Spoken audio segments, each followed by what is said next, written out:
Student স্টাইলে French fry তৈরি করে দেখাবো। তো অনেকেই অনেক পদ্ধতিতে তৈরি করেছে, আমি আমার পদ্ধতিতে আজকে দেখাবো আপনাদের সহজভাবে। তো প্রথমে গোটা আলু নিয়ে নেবেন, এগুলোকে ছোলা ফেলে দিবেন ভালো মতো করে। তো এইভাবে আপনারা চাইলে ছোলাগুলো ফেলতে পারেন, আমি যেভাবে ফেলছি। ফেলার পর এগুলো সাইজ মতো কেটে নিতে হবে। এরকমভাবে কাটতে হবে, একদম মানে সেম সাইজের করতে হবে সবগুলো, যাতে বড় ছোট না হয়।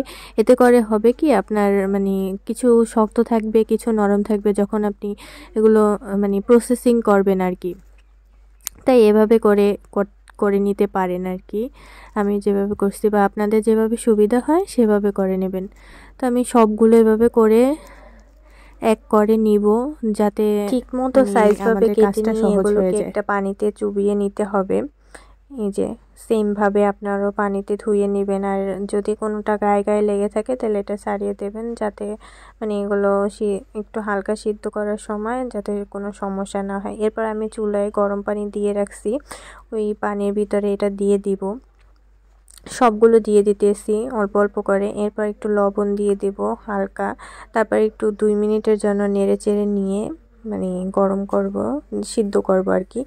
এভাবে করে 2 মিনিট সিদ্ধ করতে হবে আপনার মানে আলুগুলো। তারপর হচ্ছে আলুগুলো সিদ্ধ হয়ে গেলে উঠিয়ে নিতে হবে তাড়াতাড়ি করে সবগুলো। মানে 2 মিনিটের বেশি সিদ্ধ করলে আলুগুলো কিন্তু বেশি নরম হয়ে যাবে, সেটা করা যাবে না।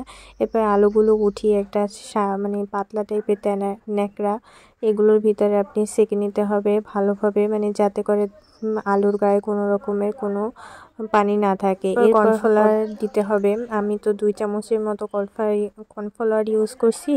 এটা ভালোভাবে কর্নফ্লাওয়ার দিয়ে তারপর মিক্স করতে হবে, একদম আলতোভাবে মিক্স করতে হবে যাতে আলুটা ভেঙে না যায়, সেদিকে খেয়াল রাখতে হবে।